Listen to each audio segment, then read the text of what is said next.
Am I audible?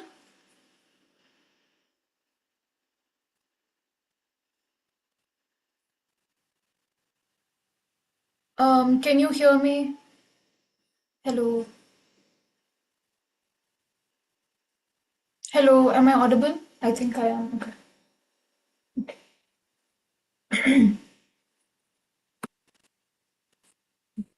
All right, so in today's session, we are going to learn about the listening section and also what can be done in order to achieve the full potential in the listening section because um, listening section is hands down one of the easiest section, and in this particular module, you would learn how to score better in the listening section. Let me just start the slide. Okay. So first we are going to understand the format of the listening section. You know that there are four modules in the IELTS: reading, speaking, writing, and listening.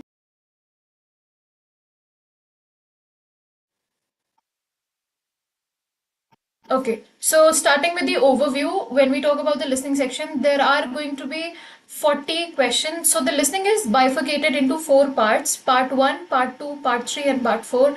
Each part contains 10 set of questions. Total would be 40, and within 30 minutes, you have to answer 40 questions. And apart from that, these audios, the recordings, they come from different accents. So maybe in the first part you get Australian accent, in the next part you get Canadian accent, then you could get a Scottish accent, anything you can expect. And as you progress from one section to the other section, you need to accept the fact that the difficulty level also progresses.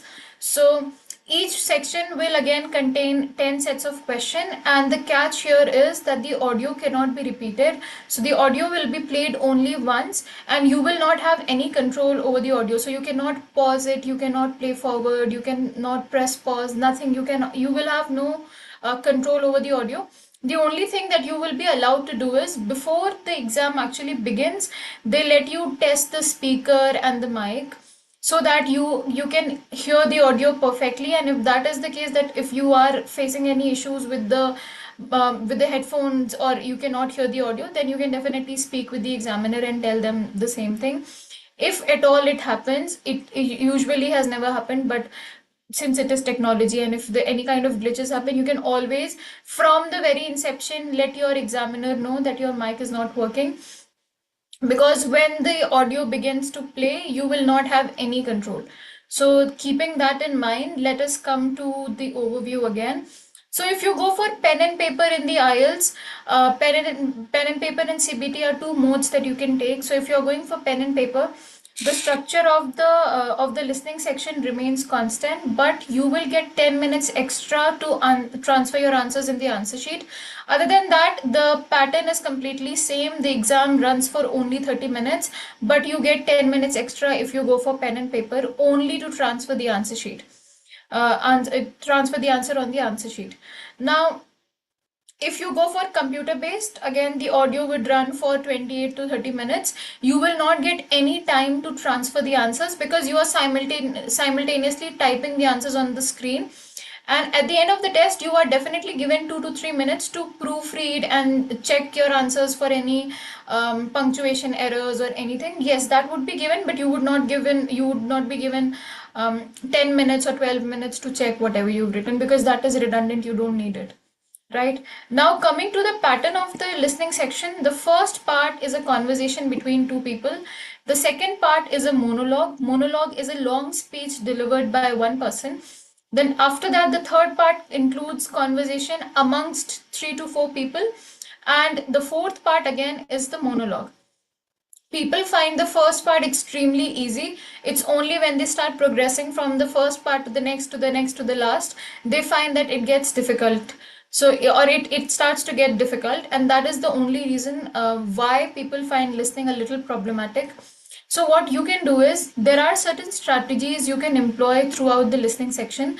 And also, sometimes when you will listen, and you will find that the answers are not coming your way. So there's again another strategy that you need to employ in order to be able to find the answers with perfect grace.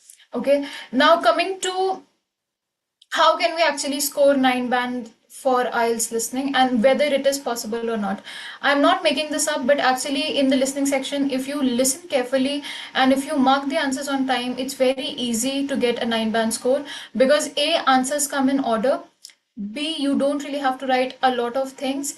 C, because it's an audio, it's very easy for you to understand if you get the keywords, and that's the reason why it's actually very easy to get a 9-band score in the listening section as opposed to the other sections, because in the reading section you really have to find from where the answers has been, taken, or you will have to completely keep on rechecking the order because there's no order that the question follows. However, in the listening section, everything comes in order. So you just have to read the question and then wait for the audio to throw the answer at you, and then you will be able to mark it. Now, these are some essential tips to crack the IELTS listening band score. So, the first is to practice regularly because I told you in the listening section you have 4 variety of audios. The first one being a conversation between two people. So, it could be a conversation regarding to book a room in the hotel, or it could be a conversation between two friends and maybe they're gossiping about anything or everything. The next one is a monologue. The monologue could be anything. It could be a long speech related to environmental changes, or it could be a long speech pertaining to anything, but it's just a long speech delivered by one person. The next one is the conversation between 3 to 4 people. Now here, because the number of people involved in that conversation are more than one, so the it gets a little confusing. For example, one person might say something with great assurance and the other person might completely defute it. So because this is a pattern in the third part, you will find it a little challenging. For example, let's say you in the audio somebody is conversing with their friends, so they say, okay, so initially we were planning to go on the 19th of December, right? Is that completely true? The other person would say, yeah, initially we were, but it has been changed or it has been postponed to 23rd. The third one would say, 23rd, I thought it was 25th. So the answers are from 19th to 23rd to 25th. And then there's going to be one person who will give you the final answer that no, it is so and so date. So you will have to keep on listening to the audio, and if there is any change in the answer, you will have to mark it accordingly.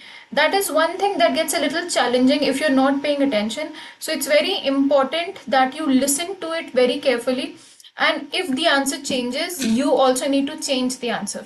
All right. The next is improve your listening skills. Of course, you need to improve your listening skills. You need to be able to point out at the keywords. Keywords are the words that will not change throughout the test. So if it is, let's say, if it is a noun, if it is any number, it will not change, as I've told you. And so is the case in the reading section, because the keywords, they do not change, because you cannot call Delhi as Kashmir.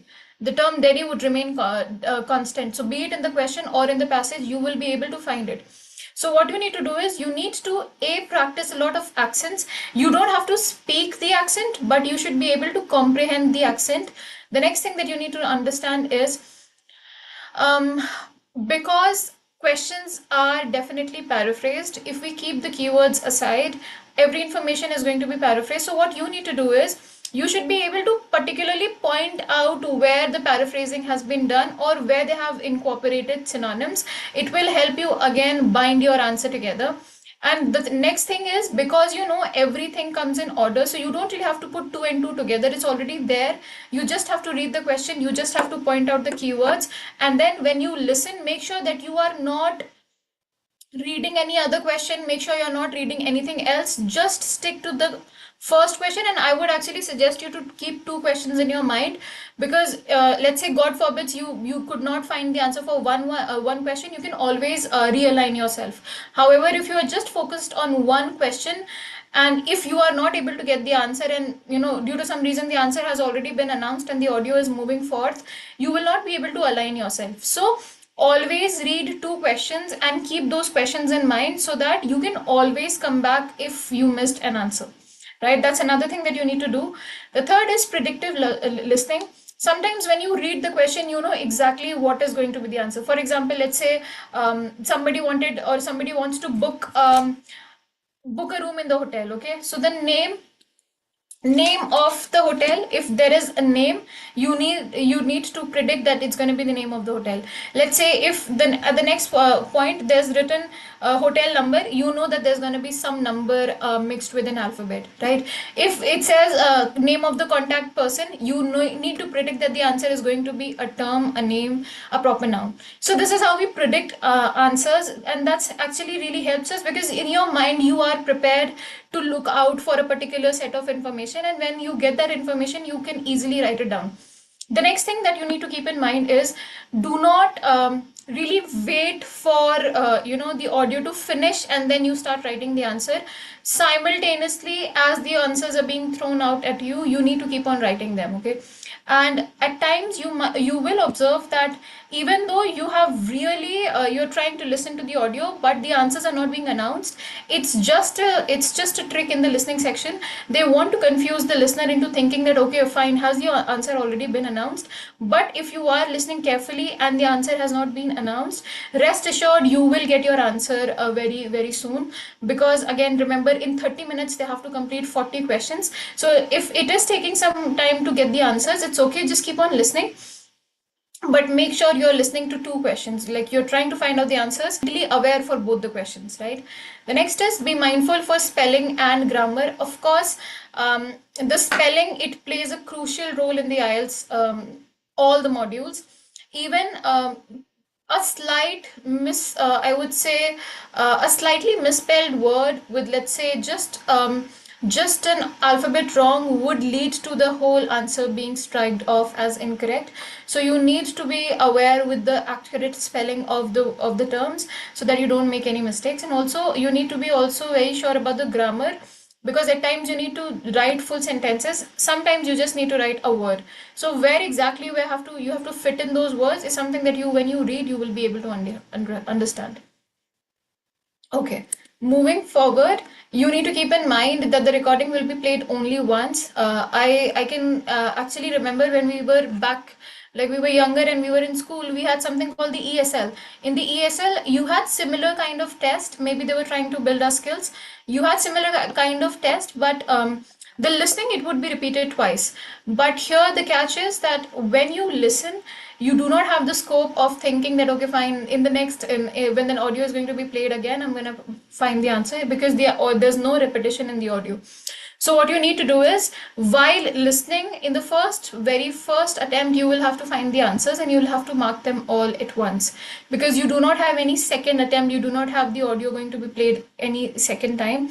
So you need to practice. And there's one more thing that a lot of students do. They practice the listening section in, I don't know how they divide it into sections. So in one day they will practice only 10 questions, then the next day they are going to practice the next 10 questions. But you have to remember, it's an on loop kind of thing, right? So you do not get a lot of time to get rest in the middle, like leave the session, leave the exam and go out. You will not have all those perks. So when you practice, make sure that in one go you are practicing all the questions together.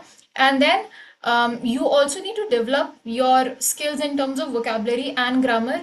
And also you should be able to be comfortable with a variety of accents, because there's going to be Canadian accent, there's going to be Australian accent, Scottish accent, British accent, all the accents that you can think of. There can be an inclusion of all the accents, but yes, you will not have the Indian accent there.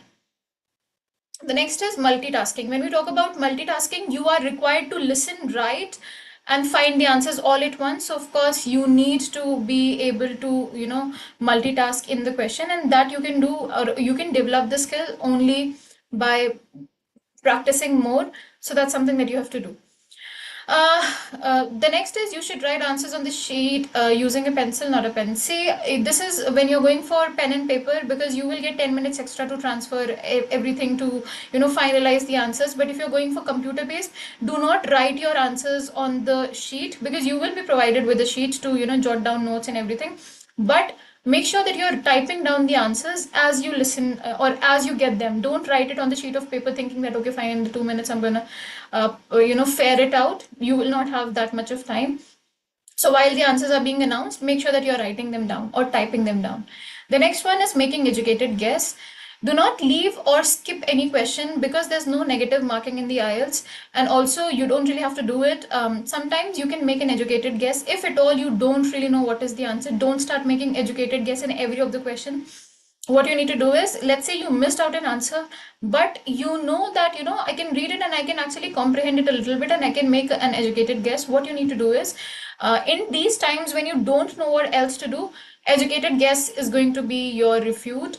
So what you need to do is read the question properly and try to understand what exactly is it asking. For example, um, if nothing works, use dash and error method. And this is a very commonly used phrase, trial and error method, right? So you would know that a try and error or trial and error method is something that we commonly use. You can just use your knowledge and write it down. And make sure that you do not leave any question unattended, because A, there's no reason for you to do that, and B, there's no negative marking. So even if you try and the answer is incorrect, you will not really lose out on any marks. All right. Now, in the reading section and in the listening sections, you have the advantage of writing everything in caps on. That means you can write everything down in capital letters. Make sure you follow a standard format. Either you write down everything in capital, or you follow the punctuation rules and everything, but just follow one format. So don't answer everything in capital in the first question, then in the second question you're writing it in the punctuative rules. Just follow one thing. I would recommend you to answer everything using caps lock on, that is the uppercase, because then it's easier, right? You don't really have to keep on changing, you don't have to keep on clicking on caps lock on, caps lock off. It makes your life a bit easier. Now, coming to instructions, yes, it's very imperative for you to read the instructions before you start answering the questions, because sometimes it's going to be explicitly mentioned that you cannot write anything in capital. Sometimes it's going to be explicitly mentioned that you cannot write more than 2 words and or a letter. And until and unless you don't read it, you will not be able to know exactly how many words can you write. So always read carefully. You need to read the instructions because you need to know what are the word limit that you have, and also whether can you answer everything in capital or not. If they have not mentioned, you are free to write everything in caps on. But if they have mentioned that answer it only in small letters, then you will definitely have no other choice but to answer it in the way that has been stipulated to you, right? Now, coming to word calculation, it's very imperative for you to know how are the words calculated, because in the question sometimes it's going to be mentioned that do not write more than 2 words and or a letter.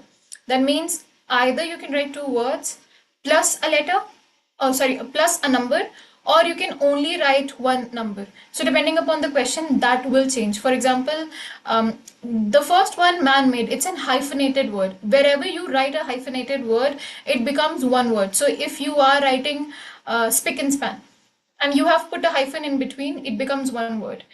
Any date, any number, anything that follows a sequence will be one number. Like let's say the number is 20,000 rupees. So it becomes 20,000 rupees becomes one number, right? And the next question is, should you use articles or prepositions? Well, this depends on the nature of the question. For example, you have two options, at the school and school. So what you need to do is you have to understand where exactly will it make sense. For example, if it is a sentence completion question, the place or the best place to meet is dash. Now, if they have said that you cannot write more than 3 words, you have both options. You can write school also, you can write all at the school also, because there are 3 words, right? But the best places to meet is school. It's not correct, right? So here you will have to write at the school. And note completion may, even if you have you have the prerogative to write 3 letters or 3 words. See, if the question is place and you're writing at the school, it will not make sense. So here you will have to write school. So depending upon what is the nature of the question, you will have to make sure, or you will have to decide whether to use articles or prepositions. Now, the question is, sometimes they will write that you need to write the correct option, right? If the option is A, B, and C, and the correct answer is, let's say, green, you cannot write the word green, because in the option or in the instruction, it was mentioned that you have to write the letters, right? For example, if you look at the first instruction in blue, it says choose the correct option from A to C. So A to C is alphabet A, alphabet B, or alphabet C. Let's assume that the answer is green, right? You will not write the word green, rather you will just write C. Okay.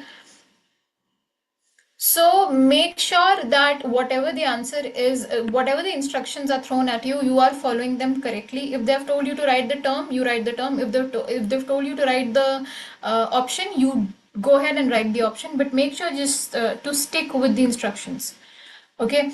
Now the next is look out for plural in answers. For example, sometimes some answers will be called you will be getting confused between one singular word or plural word. For example, there are a lot of hotels. The question is many dash. So you will not write many hotel because it will not make sense and it is incorrect grammatically also. So even though there has been an inclusion of plural, you have to include that. So the answer would be there are many hotels. And you have to look out for whether the answer included plurals or singulars, and you will have to write exactly like that. And this is the same case in the writing section. um, in the writing section, you need to be very aware whether the examiner has asked you to write one advantage or advantages. Depending, see, sometimes the questions would be write down the possible problems and solutions to this particular case. So here you cannot just write one problem and one solution. Here you need to include at least two. However, if the question says, or if the question puts this like write down the problem and the solution of this matter, here you're too free. You just have to write one problem and one solution. So what I'm trying to insinuate is you have to look out what exactly you need to do. If they have said, or if they have told you that you can write just one thing, you're free to do that. But if the question in the answer itself they included plurals, you need to exactly write it down in your answer as well. The next is paraphrasing and synonyms. Like IELTS and paraphrasing and synonyms are like best buddies. So you cannot do away with them. The answers are going to be paraphrased. You will not find exactly verbatim words. Yes, it's going to be a lot of sprinkling of synonyms and paraphrasing throughout the answer. So you should be able to well comprehend the places where the synonyms have been used, and that's exactly where you will be able to and how you will be able to find out the answers, both in the reading section as well as in the listening section.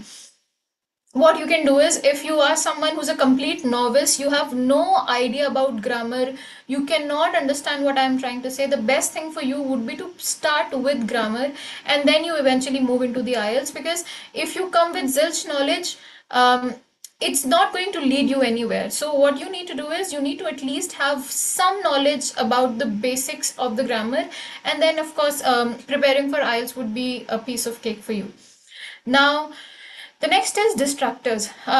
This is particularly very prominently used in the third and the fourth section. Sometimes it can come in the first section as well. Again, there's no set rule for pattern in the IELTS. So distractors are some kinds of information that the test would incorporate intentionally to check whether the test taker is able to find them out or not. For example, distractors are the incorrect answers that are thrown at you initially, and after that the correct answer is given. For example, let's say Naveen and I, we are conversing, and Naveen says the assignment date is on 25th.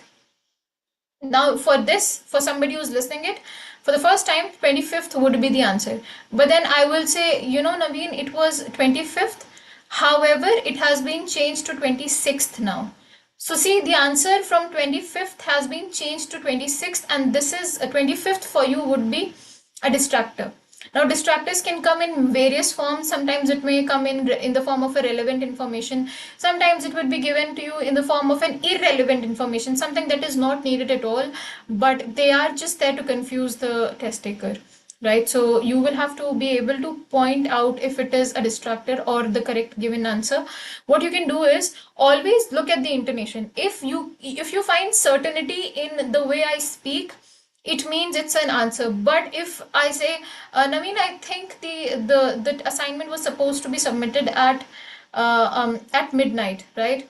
So now here there's no certainty. I'm asking you a question, so the scope of answer can change, right? So depending upon what is the intonation used, and also the words, although, however, but or there could be, although, however, but I think these are the three very commonly used words when they throw out the distractors. So look out for these words. While also is one word that they use when the answers are going to change. So you need to look out for these answers or these words in the answers. Most probably the answer is going to change if there is an inclusion of such words. Now, the next is do not try to understand everything. It's like, it's something which is very true when you are performing under pressure. You cannot comprehend everything. So just stick to the 10 questions, okay? In each part of the test, there are four parts. Each part will contain 10 questions. So you just have to stick to the 10 questions. As soon as you get your answers for the 10 questions, move to the next section. And also do not try to comprehend everything and their mothers, because of course it's not humanly possible. So what you need to do is read the questions, read your 10 questions, find the keywords, and just stick to finding the information which has or which includes these 10 questions. And as soon as you get these answers, move to the next section, because you have the leverage to move from first part up till the last part in the IELTS. So once you're done, you can always move to the next section, make yourself familiar with the 10 questions and try to find out the keywords and everything, you know. Now coming to some more tips. If you want to ace the IELTS games, first thing that you need to do is you need to practice active listening, because you do not have any option of listening to the audio any more than once. And the next is the answers are given out as the audio plays. So active listening is a skill that you need to develop if you are going to sit for the IELTS. Okay. The next is familiarize yourself with the question types. It's true for any kind of the modules. Until and unless you know what you are going to deal with, if you're not certain, it becomes difficult. So practice from a lot of authentic materials so that you know the exact pattern of the test.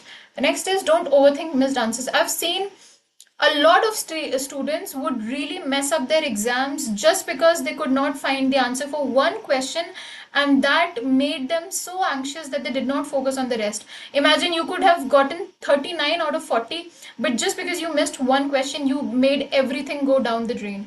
So make sure that if you've missed one answer, it's okay, it's completely fine, because if you get 40 on 40, still you would get a 9 band score, and even if you get a 39 on 40, still you would get 9 band score, right? So if you have missed out on one or two questions, it's fine, just keep on moving forward. The next is predict content before listening. That's the reason why you are given some time to read and familiarize yourself with the question types, because you will have a fair share of idea what you're dealing with. So when you are given the time to read the questions, make sure you're actually reading them. Make sure you're making notes about the keywords. Make sure that you can understand and predict the kind of keywords or the kinds of synonyms that can be used, because it helps you to be mentally prepared. The next is recognize synonyms and paraphrasing. I told you, best buddies, there's going to be an inclusion of synonyms and paraphrasing throughout the IELTS. So the more you practice, the better you come across a lot of words, and that indeed helps you with structuring your answers and building your vocabulary. So practice a lot of mock test, or you can start practicing with a lot of materials, and you will come across a lot of words that you can definitely write it down somewhere. Keep on reading them, so it will help you increase your recognizing power. Okay. The next is focus on the keywords. Of course, there are some terms that will not change in the question as well as in the audio, so you will have to keep an eye, or you need to put your ears very open for them, so that wherever you get those answers, you're very strict, and you're very attentive that here is going to be an inclusion of my answer. So that's the reason why you need to focus more on the keywords. Only listen for the essential words such as nouns, verbs, and numbers, because they will not change, as I've already explained you. So if you have this question that includes a keyword, make sure you're listening to it carefully, because in the answer there will be an inclusion of that keyword. The next is do not stress about every word. I told you it's not humanly possible for you to remember everything that you've listened, especially when you're under pressure, B, you're not interested, because it's not a gossip that will really intrigue you. It's more like information, right? So just stick to the 10 questions, try to locate the answers from the audio, and the moment you're done with the 10 questions, you found your answers, move to the next section, right? The next is review mistakes after practice. We all are humans. We are, we definitely make mistakes. So maybe in the listening section you made some um, grammatical mistakes, or you made some punctuation mistakes. It's completely fine. Just read, like give it a proofread once you're done, because even in the computer based IELTS you get 2 to 3 minutes to proofread. So you count the make those time make that time count, and you read the answers. You see if you've made any error, because it's very common that because you were writing and you were not really too retentive about being the answers correct, so of course you might have made a mistake. You can always correct it once you proofread, so that's something that you have to do. Now, coming to test preparation techniques, the first is simulate exam conditions. Do not practice from anywhere and everywhere. You need to know exactly what kinds of questions come in the listening section. So, practice only from the resourceful materials, from the authentic materials. Like you could practice from the IDP, you can practice from the Cambridge books and all. You can come to us and we can actually help you get better at your craft. We do provide classes, so you can definitely take help from us as well. The next is review mistakes. Of course, the last 2 to 3 minutes you need to reserve for proofreading, and if you've made any mistakes, you can always correct them. The next is building vocabulary. It is not essential only for the listening section. It is true for whole of the IELTS. You need a really good set of words that you use. You do not have to sound any kind of megaloman, like I think there's a term for it. You don't really have to sound rhodomontagous. What you need to do is you just need to have some vocabulary that shows that you can understand, and you can use synonyms. For example, if you know some synonyms for happiness, right, it will help you to use that word multiple times without sounding odd. You can say over the moon, you can say on cloud nine, you can say elated, you can say extremely happy, right?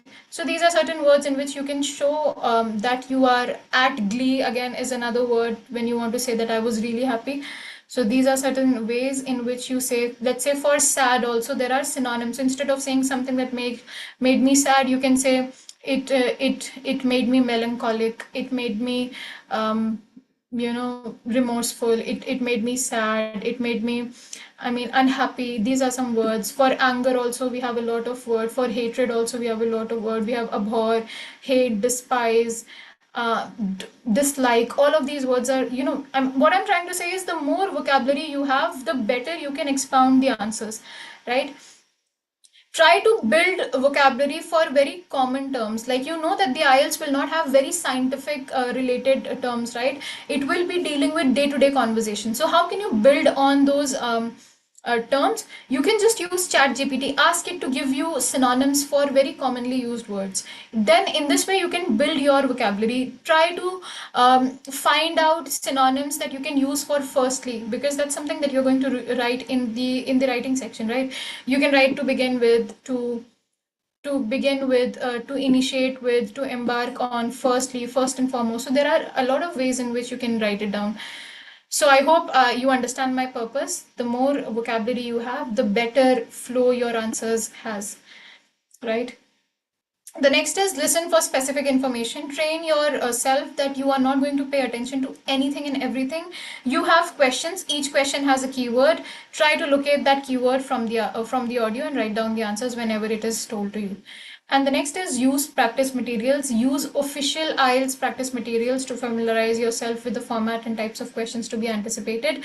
Because if you practice from anywhere, you do not know whether it is authentic or not. And then it becomes a problem for you, because whatever you've practiced will not come in the standard IELTS test. Maybe you've practiced Greek and German comes in the IELTS test because it was not practiced from the actual source or actual, reliable material. So that's something that you have to do. And with this, there are certain more things that you can definitely do, like listen for signal words, for example. In addition, however, although that means the answers are going to change, or at least something is going to change if you have an inclusion of these words. The next is paraphrasing. Again, buddies, best friends, IELTS, paraphrasing and synonyms, they go hand in hand. So you have to be able to understand them really well. The next is listen for context cues. Context cues are some words that will lead you to the answers. So the more you will practice, the better you'll be able, you'll get at catching those context cues. Focus on stress and intonation. For example, what is your name? It's a question, right? If the audio has, I think it was 25th, it means that it's not a definite answer, it's going to change. So the way the answers are pronounced, it pretty much shows that whether it's the fixed answer or there is a scope of a change in the answer. Avoid distractions. Distractions are these words that will definitely keep on changing as you progress from one, part to the other, and this remains constant. So you need to be able to familiarize yourself with all of that. And also, because we have, there's one more thing that you need to do is, you know that the answers, they come in order, so you don't really have to stress about where will I find the answers. It's going to come naturally to you, it's going to come one after the other. The only thing that you need to do is focus on reading the questions before the audio plays. Once the audio begins, do not derail yourself, do not go to the last section or the first section. Stay and stick to the questions that will get the answers. And then once you're done, you've gotten all of the 10 questions, you can now move to the next section. So managing your time wisely and also being able to help locate keywords will help you get the desired band scores of your choice. And with this, I complete today's session. If you want to ask any question, if you did not understand anything, feel free to ask me. Any question, any doubt? Is everything clear? Sometimes I feel I'm talking to the wall because there's nobody. Okay. And then with that, we come to an end for this session. I hope it helped you. If you have any doubts, any queries, you can ask me. If you want to get a free booking of a demo class, that is also possible. You do not have to pay anything. If you're particularly struggling in any of the modules, you can always ask us to give you a demo. It's going to be free of cost and it will help you gain clarity. And with this, the session comes to an end. Tomorrow, there's going to be no session. It's going to be, we are going to begin again from Monday onwards, 4 to 5, the same time, the same platform. Thank you so much for joining. I hope everything is clear now. Thank you.